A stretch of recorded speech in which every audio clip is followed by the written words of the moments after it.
కళాశాలలో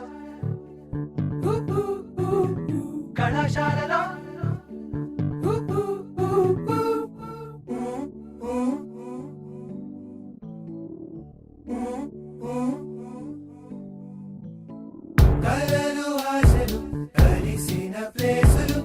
నవ్వులు పువ్వులు విరిసిన ఫేసులు కలలు ఆశలు కలిసిన ప్లేసులు నవ్వులు పువ్వులు విరిసిన ఫేసులు పుస్తకమన్నది తెరిచే వేళ అక్షర వెనుక దాక్కుని ఉంది కళ్ళతో వంతెన కడుతూ ఉంటే దాటేటందుకు మతిపోతుంది